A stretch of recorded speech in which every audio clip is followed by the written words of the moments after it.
आज छात्र संगठन एएसएपी ने एसएससी फेज 13 की परीक्षा में हुई धांधली को लेकर और दिल्ली में शांतिपूर्वक प्रदर्शन कर रहे शिक्षकों पर लाठीचार्ज को लेकर प्रदर्शन किया, कुरुक्षेत्र में प्रदर्शन किया।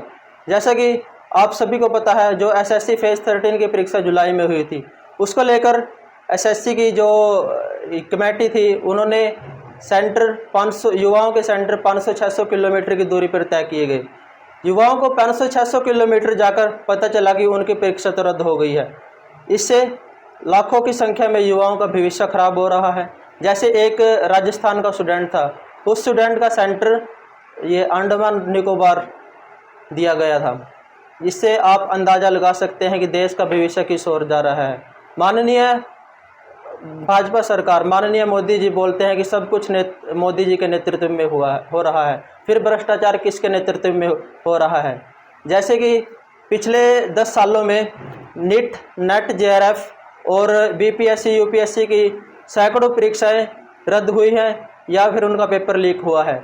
ये सब भाजपा के सरकार में इतनी बड़ी धांधली हुई है, इतनी बड़ी संख्या में पेपर लीक होना, लाखों युवाओं के भविष्य को अंधकार में झोंकना है और उनके परिवारों की कमाई और उनका परिवारों का भविष्य अंधकार में डालना है भाजपा सरकार के द्वारा। आज आपने ज्ञापन भी किया? हाँ जी, आज हमने एएसएपी छात्र संगठन की तरफ से माननीय डीसी महोदय को ज्ञापन सौंपा, माननीय महामहिम राष्ट्रपति के नाम। और के माध्यम से क्या मांग की गई है? हमने मांग की है कि इसकी निष्पक्ष जांच की जाए। सीबीआई इस जो एसएससी में इतनी बड़ी धांधली हुई है, इसकी जांच करे और अगर इस पर जल्दी संज्ञान नहीं लेती सरकार, तो छात्र संगठन एएसएपी पूरे देश में एक बड़ा आंदोलन करने पर मजबूर होगी, जिसकी जिम्मेवार ये युवा विरोधी सरकार, भाजपा सरकार होगी। आपका शुभ नाम? मेरा नाम भारत बराड़ है।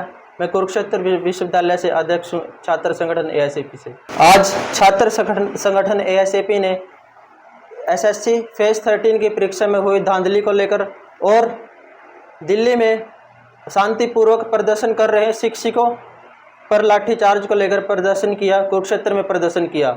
जैसा कि आप सभी को पता है, जो एसएससी फेज 13 की परीक्षा जुलाई में हुई थी, उसको लेकर एसएससी की जो कमेटी थी, उन्होंने सेंटर 500 युवाओं के सेंटर 500-600 किलोमीटर की दूरी पर तय किए गए। युवाओं को 500-600 किलोमीटर जाकर पता चला कि उनकी परीक्षा तो रद्द हो गई है। इससे लाखों की संख्या में युवाओं का भविष्य खराब हो रहा है। जैसे एक राजस्थान का स्टूडेंट था, उस स्टूडेंट का सेंटर ये अंडमान निकोबार दिया गया था। इससे आप अंदाज़ा लगा सकते हैं कि देश का भविष्य किस ओर जा रहा है। माननीय भाजपा सरकार, माननीय मोदी जी बोलते हैं कि सब कुछ मोदी जी के नेतृत्व में हो रहा है, फिर भ्रष्टाचार किसके नेतृत्व में हो रहा है। जैसे कि पिछले 10 सालों में नीट, नेट, जेआरएफ और बीपीएससी, यूपीएससी की सैकड़ों परीक्षाएं रद्द हुई हैं या फिर उनका पेपर लीक हुआ है। ये सब भाजपा के सरकार में इतनी बड़ी धांधली हुई है, इतनी बड़ी संख्या में पेपर लीक होना, लाखों युवाओं के भविष्य को अंधकार में झोंकना है और उनके परिवारों की कमाई और उनका परिवारों का भविष्य अंधकार में डालना है भाजपा सरकार के द्वारा। आज आपने ज्ञापन भी किया? हाँ जी, आज हमने एएसएपी छात्र संगठन की तरफ से माननीय डीसी महोदय को ज्ञापन सौंपा, माननीय महामहिम राष्ट्रपति के नाम। और के माध्यम से क्या मांग की गई है? हमने मांग की है कि इसकी निष्पक्ष जांच की जाए।